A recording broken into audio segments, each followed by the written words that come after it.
Assalamualaikum warahmatullahi wabarakatuh. Sahabat BN, dibubarkannya oleh gerombolan preman acara silaturahmi Forum Tanah Air FTA di Hotel Grand Kemang, Jakarta hari Sabtu 28 September 2024.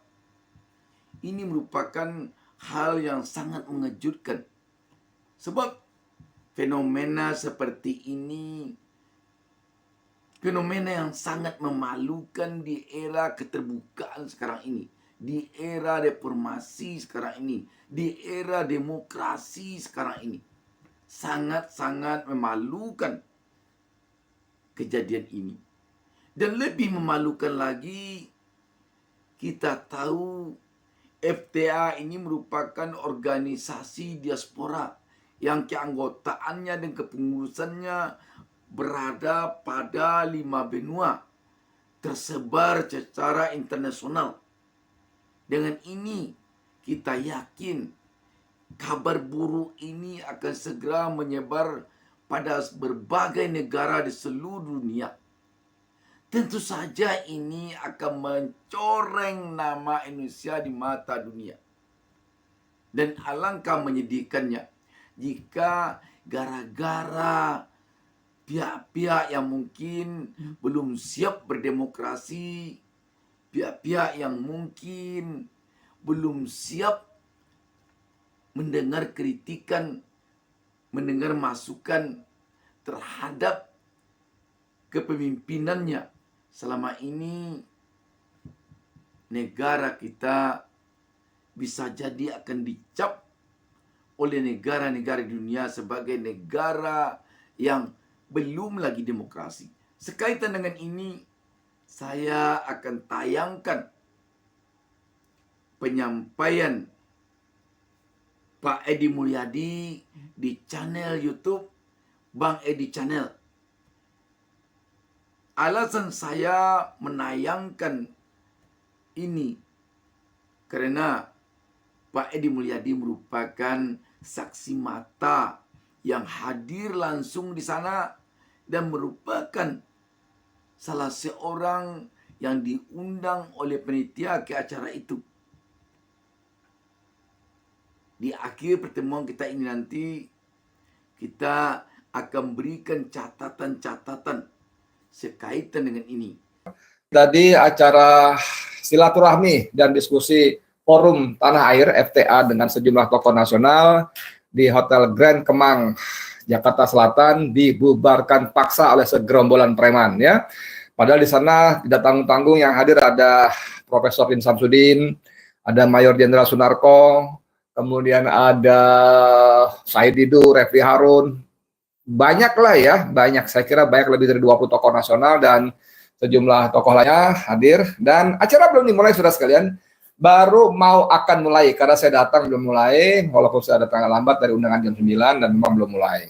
Dan saya ada di ruangan ketika segerombolan preman masuk. Nah, saudara sekalian, sebelum panjang lebar, ini saya kutipkan, saya tayangkan potongan video sekitar 2 menit ya, yang cukup banyak beredar. Nanti ya dengan segala keterbatasan saya nggak sempat ngedit lagi, sehingga ini saya akan siaran langsung.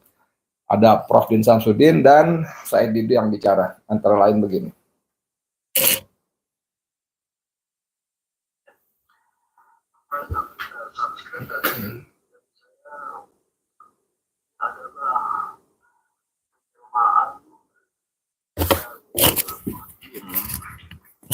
yang memang cenderung berbuat kejahatan. Kita membiarkan mereka berorasi sebagai manifestasi demokrasi. Tapi ketika masuk dan merusak, ini adalah anarkisme.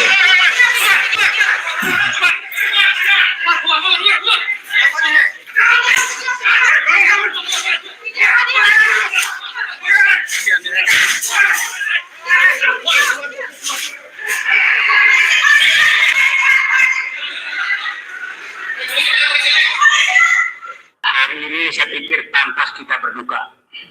Sepanjang hidup saya baru 2 kali menyaksikan preman menyerbu orang yang mau bicara. Yang pertama saya di Barcelona karena tentang protes tentang tambang batu bara. Sekarang di negaraku sedang terjadi. Kami seluruh warga negara Indonesia memesan kepada penguasa, warga negaramu sudah terancam di negerinya. Negara sudah tidak hadir melindungi rakyatnya. Pikiran saya hanya di daerah-daerah penggusuran negara tidak ada. Ternyata di pusat kota pun negara sudah tidak ada melindungi rakyatnya.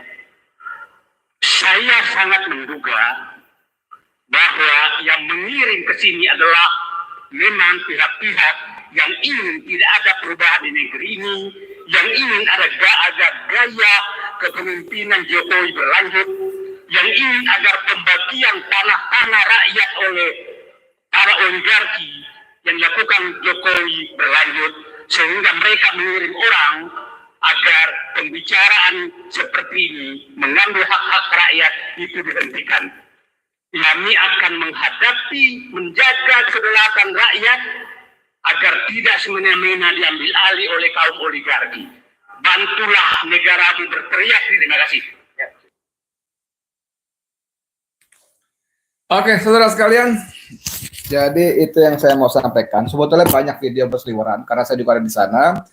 Saya bahkan mengikuti sampai adegan ke belakang, ya. Kalau kita lihat adegan ke belakang itu menjadi aneh, saudara sekalian. Pertama begini, ya, seperti kata Prof. Din Samsudin tadi, kami Forum Tanah Air ini suatu organisasi diaspora. Diaspora itu orang-orang Indonesia yang ada di luar negeri. Dan FTA ini ada di 5 benua, di banyak kota di dunia ada anggotanya. Ketuanya Tata Kesantra, ya. Lalu ketua hariannya Doni Indro Cahyono dari Jawa Timur, Surabaya. Lalu sekjennya Ida Kusdianti, kita tahu lah ya, ini pentolan ARM, Aliansi Rakyat Penggugat, yang rajin ya mengaspal istilah mereka ya, menggelar aksi unjuk rasa di seputar Patung Kuda, perapatan Sarinah Tamrin, kemudian belakangan di depan istana itu yang tempat ada foto tamu negara dan sebagainya seterusnya. Nah, saya datang itu sekitar jam 9:10. Memang di sisi pintu keluar hotel bagian depan itu ada mobil komando yang sayang sekali saya kenal itu pemiliknya, teman saya tinggal di Menteng Raya, Jakarta Pusat. Tentu saya tidak menyalahkan dia karena memang dia mobil komando itu memang disewakan. Bahkan kami pun beberapa kali menyewa mobil komando dia. Ada ciri khasnya suara rakyat, posternya gede gitu mengelilingi bagian atas. Teman saya itu namanya Boy, aduh, lo nggak terlalu teliti ya, mobil komando lo dipakai untuk membubarkan kita. Lalu saya masuk, saya bilang sama petugas security hotel, ini ada apa? Iya Pak, gini, katanya ini acara politik, mengandung unsur-unsur politik. Saya bilang, iya harus unsur politik lah, di situasi sebegini kok nggak boleh unsur politik, gimana kan? Gitu kan? Nah, sampai saya ke dalam itu, saya belum melihat polisi. Ini keanehan pertama. Saya belum lihat polisi, paling top saya enggak, itu pun saya nggak yakin, lupa saya, karena paling top 2 orang. Paling top, itu saya lupa, mohon maaf, saya nggak yakin, tapi saya nggak lihat polisi. Oke? Lalu saya masuk ruangan, lalu Ida minta saya kasih statement, ada di backdrop, ada belakang yang dibuat khusus. Saya belum mulai, tiba-tiba pasukan gerombolan preman itu menyerbu. Nah, disitulah terjadi insiden semacam tadi. Nah, saudara sekalian, sebetulnya ada video yang lebih panjang lagi ketika tadi di luar ya, di pagar, maksudnya di luar ruangan, terjadi baku pukul ya. Dan saya merasa kasihan sejumlah security hotel itu kena sasaran pukulan preman-preman. yang kemudian saya marah kepada seorang polisi berpakaian preman, tidak pakai seragam, perutnya gendut, pakai topi, pakai masker, gitu kan. Saya bilang ini tugas kalian polisi, bukan tugasnya security hotel. Security hotel nggak punya kemampuan untuk menangani hal seperti ini, gitu ya. Gini pak, gitu kan. Saya bentak lagi. Saya bilang ini tugas kalian. Kalian bisa bubarkan kami kok kalau kami rajin demo 500, 100 orang, 1000 orang, kalian ribuan bisa kerahkan ini preman gini. Kalian nggak ada orang gimana sih gitu. Saya omelin lah seperti itu. Nah, saudara sekalian, menariknya adalah ketika saya ikuti ke belakang, ini adegannya, ya, adegannya ini.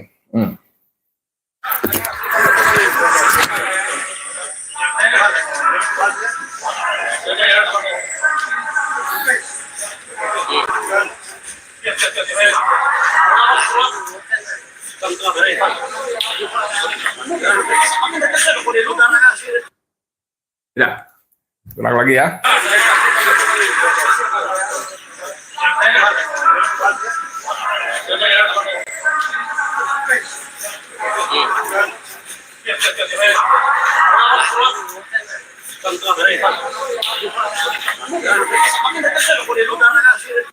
Oke. Nah, saudara sekalian, ini menarik karena saya ada di lokasi, sampai ikut belakang, tadi ada beberapa gambar saya sekelabatan, itu menarik terus sekalian. Ada preman yang agak pendek gemuk, rambutnya diikat ke belakang ke atas gitu, itu dia mengatakan menunjuk seorang security hotel, kalian jangan main fisik, kami dapat perintah langsung dari pusat. Nah, ya, dengan logat khusus Indonesia Timur lah, saya nggak tahu sebut dari mana, tapi khas Indonesia Timur. Kalian jangan main fisik, kami dapat tugas perintah langsung dari pusat. Itu karena pertama, kan di kepala saya berpikir perintah langsung dari pusat. Siapa pusat? Perintah apa? Ya, kalau lihat peristiwanya, perintah pembubaran, perintah menebarkan teror. Ya, alhamdulillah yang kumpul adalah para pejuang yang biasa berurusan dengan seperti ini. Yang saya kira alhamdulillah sebagian besar kita atau mungkin banget semua nggak ada masalah. Kita biasa seperti ini. Jadi kalau kalian menebar teror supaya kami takut, salah besar gitu ya. Bahwa kalian masuk dengan gaya premanisme, merobek poster ya, merusak giant screen-nya. Punya hotel itu, lalu tripodnya diambil buat mukul meja dan sebagainya, itu premanisme gitu loh. Nah, yang kedua saudara sekalian, pemandangan yang tidak kalah indah yang tadi, di situ juga ada tadi dikasih caption, polisi dan preman berpelukan, bos. Berpelukan, bahkan ada satu preman yang rambutnya dikuncir belakang ke atas itu cium tangan polisi, bos. Dua. Dan karena saya ada di situ, waktu mereka berpelukan bersalaman itu, saya mendengar dari telinga saya sendiri, sukses ya, itu keluar dari mulut polisi. Gila nggak? Saya bingung menerjemahkan peristiwa ini, apa artinya, gitu loh. Dan kemudian beberapa jam kemudian, nggak sampai sekian jam itu, sudah beredar di media sosial, ini orang menyebut ini suruhan polisi, ini kerjaan polisi, dan seterusnya dan sebagainya. Tentu saja saya tidak, atau paling sedikit belum menemukan bukti, walaupun begitu banyak keanehan. Oke, setelah sekalian ya. Kemudian, setelah makan siang, sholat zuhur, mereka, ini menarik lagi, dari peristiwa mereka menyerbu masuk itu, setelah berhasil dihalau sampai ke belakang itu saya ikuti itu, mereka masih mencoba masuk lagi dan meminta kita keluar hotel paling telat jam 11 melalui manajemen hotel. Ya, saya bilang nggak bisa kita turuti, saya bilang gitu. Mereka masuk aja udah masalah, apa urusannya? Ini kan kita bukan acara ilegal, bukan acara apa gitu loh. Saya bilang nggak bisa diikuti perintah-perintah preman itu. Dan yang membuat marah lagi, saudara sekalian, AC pendingin ruangan itu dimatikan. Gila nggak? AC pendingin ruangan dimatikan sehingga kami kegerahan. Namun setelah kira-kira berjalan setengah jam, kita mulai bawel karena gerah panas segala macam. Alhamdulillah AC menyala lagi. Dan seorang teman protes kepada manajemen karena katanya ada trouble, ada kendala teknis. Ini sesuatu yang sangat tidak masuk akal karena memang permintaan manajemen hotel atas desakan entah preman, entah polisi, kami harus segera meninggalkan hotel untuk mencegah hal-hal yang tidak diinginkan. Tapi ini kan artinya mereka mendikte kita, ya kan gitu. Kemudian lagi saudara sekalian, setelah itu ada peristiwa pesan lagi dari polisi kepada manajemen hotel. Nah, polisi tidak mau menyampaikan langsung pada manajemen hotel. Saya mendengar langsung itu. Saya mendengar langsung, salah satu mungkin chief security-nya atau apa, pakai rompi merah, dia mengatakan kepada kami, saya ada di situ, tolong bapak-bapak, ibu-ibu, keluar dalam tempo 10 menit. Gila nggak? Kita dipaksa keluar ruangan dalam tempo 10 menit. Saya bilang, ini gila ini. Gila ini, saya bilang gitu ya. Tentu saja kami menolak, dan sebagian mama apalagi marah. Waktu penyerbuan itu Anda lihat, mama terutama Bunda Mary ya, yang dari Lampung itu, wah galak sekali, sehingga beberapa teman harus menarik dia supaya tidak menjadi korban kerusuhan di sana. Nah, saudara sekalian, setelah itu, setelah tadi sholat zuhur, makan dan sholat zuhur, kita makan dipercepat, saudara. Jam 11 lewat dipercepat, karena kita memang disuruh keluar, kan gila kan, padahal makan biasanya jam 12 lebih, tapi dipercepat jadwalnya. Itu undangan jam 9 sampai jam 14. Jadi ketika manajemen hotel mengatakan kita harus keluar, kita bilang enggak, kita sampai jam 14 sesuai kesepakatan, gitu kan. Nah, lalu kami kumpul di ruangan di kamar Doni. Doni ini ketua harian FTA, Forum Tanah Air, dia dari Surabaya, Jawa Timur. Kami rapat di situ. Ada saya tentu saja, ada Ihsanuddin Nursi, Said Didu, Refli Harun, ada lagi Jenderal Fahru Rozi, ada Jenderal Sunarko, ada Marwan Batubara, ada banyaklah sekitar mungkin 15-20 orang di situ rapat. Nah, pada rapat akan dimulai itulah Doni menceritakan bahwa dari sehari sebelumnya dia sudah diperingatkan oleh manajemen hotel. Diminta untuk membatalkan acara hari ini tadi besoknya, ya. Membatalkan karena situasi tidak kondusif, akan ada demo gitu. Kata Doni, demo biasa Pak di Surabaya, kita bikin acara bolak-balik di demo biasa, nah, normal-normal aja. Dah, gagal merayu, Doni mengatakan jam 2 pagi dihubungi manajemen, sampai dia bilang jam 2 malam. Saya bilang, Dan, bener jam 2 pagi? Iya, jam 2 pagi. Siapa yang hubungi? Manajemen. Apa? Minta tetap besok dibatalkan. Gila nggak? Lalu Joni mengatakan, tidak mungkin Pak, kita sudah mengundang tokoh-tokoh nasional, nggak mungkin kita batalkan. Bla bla bla bla bla. Saudara sekalian, dari obrolan singkat menjelang dimulainya rapat, bukan menjelang, di awal rapat itu, Doni mengatakan begitu, lalu kepala saya berputar-putar. Nggak mungkin manajemen hotel berani sekurang ajar itu kepada apa ya namanya ya, konsumennya, customernya gitu loh. Hotel itu adalah industri jasa yang mengandalkan terutama keramah tamahan, hospitality. Nggak mungkin Anda, mohon maaf, Anda siapapun Anda, kalau masuk hotel tuh ada yang senyum, bukain pintu, karena itu hospitality, keramah tamahan. Apalagi ini orang datang bayar dan kami ngobrol. Saya kira kamar Doni itu mungkin presiden suite ya, karena luas, ada kamarnya, ada ruang tamunya, ada dapurnya, bahkan ada tangga ke atas lagi, ada ruangan lagi kanan kiri tengah. Saya kira tuh, jadi dengan menyewa kamar seperti itu, menurut saya itu Doni orang yang beruang dan punya uang untuk membayar kamar sebagus dan seluas itu. Dan ketika berlangsung itu juga Doni menyampaikan saya mau extend itu memperpanjang menginap, tidak diizinkan oleh hotel. Nah, saudara sekalian, dalam bisnis hotel, saya katakan lagi ini hospitality ya, bisnis keramah tamahan, tentu saja selain fasilitas ya, keramah tamahan itu yang utama. Dan saya yakin, hakul yakin, hotel tidak akan berani kurang ajar kepada tamunya, kecuali memang tamunya brengsek betul gitu ya. Itu pun pasti ada prosedur-prosedur standar. Nah, saya menduga kuat, seperti kata para tokoh tadi, manajemen hotel mendapat tekanan dari polisi. Kalau sekadar preman aja, kita lapor polisi, harusnya polisi selesaikan. Nah, kalau ini yang terjadi, saudara sekalian, ini jadi menarik ya. Ketua panitia diteror. Dihubungi beberapa kali untuk membatalkan acara. Bahkan jam 2 pagi. Di telepon itu mengganggu sekali. Diminta untuk membatalkan. Sampai paginya berlangsung lagi, diminta membatalkan. Nah, yang itu diperkuat lagi. Bagaimana mungkin kalau mereka, saya kira waktu saya datang itu di depan mungkin sekitar 20-an orang, dan begitu masuk saya kira juga sekitar 20-an orang, dan ada lagi di depan tetap masih ada. Jadi jumlahnya 30-40 orang lah, saya kira ya, jumlah perkiraan saya. Untuk menangani 34 orang ini nggak mungkin cuma ada 2 polisi. Itu pun saya samar-samar, saya ingat lupa atau ada waktu mulai masuk lobi. Saya bilang sama polisi yang tidak berpakaian seragam, perutnya gendut, pakai masker, pakai topi. Saya bilang, kalian kalau kami demo, kalian bisa kerahkan polisi kok, aparat 100.000 orang lebih.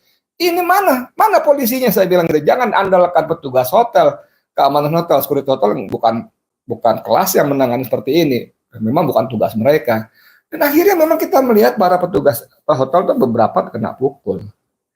Jadi menurut saya nggak tahu, saya tidak berani menuduh polisi, tapi begitu banyak keanehan, ya, terutama setelah itu rombongan preman itu digiring keluar dan ada acara berpelukan, salaman, cium tangan dengan polisi. Di situ saya lihat ada seorang perwira berpangkat kompol, saya duga itu kapolseknya. Ada beberapa perwira berpangkat ibtu atau ibda, tapi saya kira kok yang kompol itu kapolseknya. Salaman, membungkuk-bungkuk, terima kasih bang, maaf bang ya, preman-preman itu ngomong begitu. Saya nggak tahu, Jenderal Sigit Listio Prabowo, Kapolri, ini pelajaran penting, karena ini peristiwa yang sangat memalukan, apalagi penyelenggaranya adalah Forum Tanah Air Diaspora yang internasional, ya. Ini jadi bahan tertawaan dunia, bukan cuma nasional, tapi dunia internasional juga. Dan menurut saya polisi berhentilah main-main seperti ini. Kalau kalian bermain, kalau tidak, asumsi dan persepsi publik keliru, kalian cegahlah, jangan sampai bermain-main seperti ini, ya. Apapun niat kalian, ya, itu saya merasa kasihan karena backup membabi buta. Kalau benar dugaan publik adalah polisi bermain, backup polisi kepada Joko Widodo sebentar lagi selesai. Sebentar lagi selesai dan orang begitu marah, seantero negeri marah kepada Joko Widodo. Tadi kita ngobrol, ada 2 jenderal polisi, 1 jenderal bintang 4, Fahru Rozi, bintang 4. 1 jenderal bintang 2, Maijen Sunarko. Mengatakan bahwa misalnya, kata orang-orang, kalian jangan terpancing, ini sengaja diciptakan chaos, nanti akan jadi alasan Jokowi menerbitkan dekret, kemudian akan memperpanjang masa jabatan dan seterusnya dan sebagainya. Tentara tadi bilang, 2 orang jenderal tadi bilang, kita lawan. Kita lawan. Dan kalian pikir kalau Jokowi terbitkan dekret, emang Prabowo akan diam saja? Itu mengganggu rencana pelantikan Prabowo Subianto. Mengganggu. Nah, kalau Prabowo sebagai mantan Menteri Pertahanan, presiden terpilih yang akan dilantik 20 Oktober, masa akan membiarkan seperti ini? Please, polisi khususnya para petingginya, lebih khusus lagi Jenderal Sigit ya, Kapolrinya, please mikir. Saya kira kalian nggak bodoh-bodoh amat lah. Kalian orang-orang pintar, jenderal itu pasti pintar lah. Ya, teman-teman penonton Bang Edi Channel yang saya hormati, jadi itu ceritanya di balik peristiwanya. Karena kalau saya jelaskan kerusuhan segala macam, tentu teman-teman sudah menonton. Saya ambil beberapa cuplikan untuk memperkuat yang tadi saya sebutkan tadi. Ada keanehan-keanehannya. Jam 2 pagi diteror, diminta membatalkan, di belakang polisi dan preman bersalaman, berpelukan, cium tangan, dan seterusnya sebagainya. Ya, tolong pada teman-teman menonton Bang Edi Channel, bantu sebarkan video ini supaya lebih banyak orang menonton, mendengar. Dan kepada teman-teman yang belum subscriber, jadilah subscriber. Ya, agar Bang Edi Channel bisa menjangkau lebih banyak orang lagi rakyat Indonesia. Dan kita terus bergerak, berjuang ya, mengembalikan Indonesia seperti harapan para pendiri bangsa. Dan kita juga tentu bermohon kepada Allah SWT agar membantu kita menyelamatkan Indonesia. Nasrun minallah wa fathun qarib wa basyiril mu'minin. Pertolongan dari Allah, kemenangan sudah sangat dekat, sampaikan pada orang beriman kabar berita ini. Demikian, kurang lebih mohon maaf. Bila itu Assalamualaikum warahmatullahi wabarakatuh. Saya Dimulyadi untuk FNN untuk Indonesia lebih baik. Sahabat BN, dari penyampaian Pak Edi Mulyadi di channel YouTube Bang Edi Channel ini, setidaknya dapat agaknya kita berikan catatan.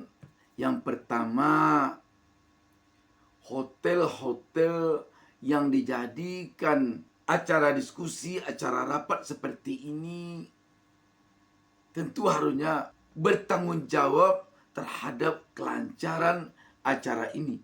Karena panitia pelaksana acara ini membayar di hotel ini, bukan gratis.